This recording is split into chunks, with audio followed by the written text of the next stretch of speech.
Binawi ng Philippine National Police ang firearms license ng negosyanteng si Atong Ang kaugnay sa kinakaharap nitong kasong kidnapping sa pagkawala ng mahigit 30 sabongero. Ayon kay Criminal Investigation and Detection Group Director, Police Major General Robert Alexander Morico II, inaprubahan ng Chief PNP ang rekomendasyon upang mas mapabilis ang manhunt operation laban sa suspect.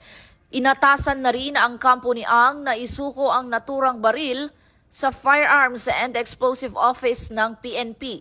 Giit ng pulisya, bahagi ito ng mahigpit na pagpapatupad ng batas at pagpapanatili ng kaligtasan sa publiko. Ito ang bagong PNP para sa bagong Pilipinas, serbisyong mabilis, tapat at nararamdaman.